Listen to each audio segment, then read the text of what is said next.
tapat, matatag at maaasahan balitang tama at totoo lamang dito sa Pilipinas Network. Magandang araw sa ating mga kababayan sa Pilipinas at sa buong mundo. Huwag kalimutang pusuan ang video, sumubaybay at pindutin ang patingaw upang lagi kayong updated sa balita. Simulan na natin.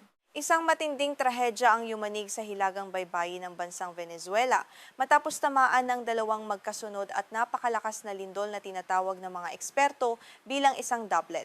Batay sa pinakahuling opisyal na ulat mula sa mga lokal na otoridad doon, hindi bababa sa 180 tao ang kumpirmadong nasawi sa naganap na sakuna.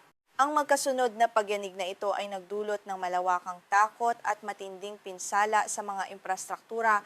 Bukod sa mga nasawi, mahigit 1,500 individual naman ang naiulat na sugatan, habang libu-libo pa ang kasalukuyang pinaghahanap at pinangangambahang nawawala sa ilalim ng mga gumuho na gusali.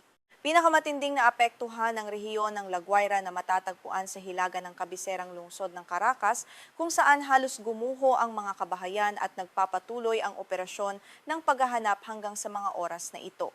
Ayon sa United States Geological Survey o USGS, ang tinatawag na doublet ay nagaganap kapag ang dalawang lindol na may halos magkakaparehong lakas ay tumama sa magkaparehong lokasyon sa napakaikling pagitan ng oras. Sa pagkakataong ito, unang na-record ang lakas na magnitude 7.2 na sinundan agad ng mas malakas na magnitude 7.5 pagkalipas lamang ng 39 na segundo na nagpayanig sa buong bansa.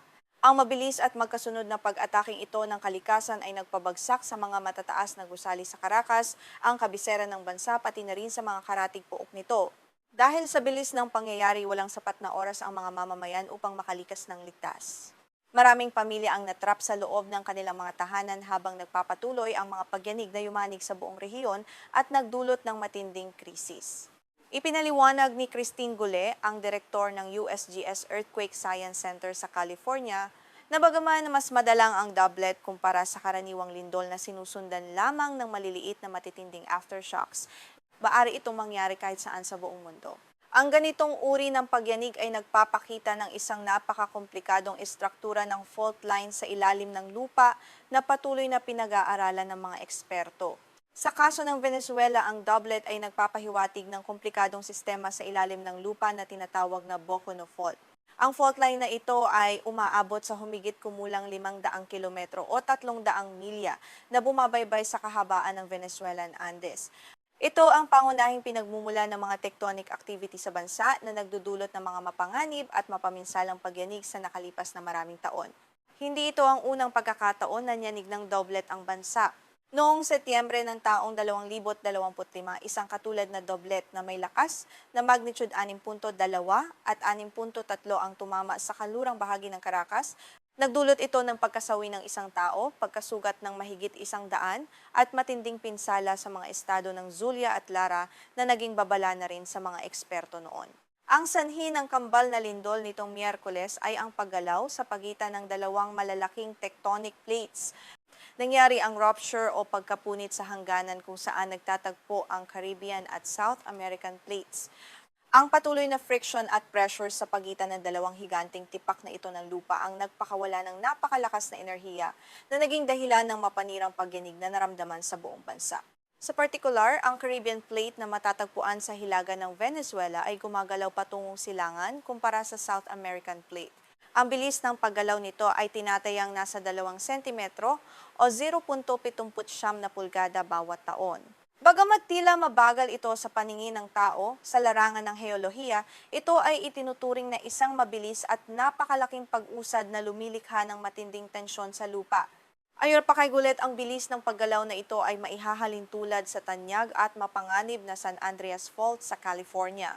Ang uri ng paggalaw na naganap ay tinatawag na shallow strike slip faulting, kung saan ang dalawang bloke ng bato ay pahalang na nagkiskisan at nag-slide lampas sa isa't isa. Ang mababaw na lalim ng pinagmulan ng lindol ang dahilan kaya naging mas maramdaman at mapanira ito sa ibabaw ng lupa.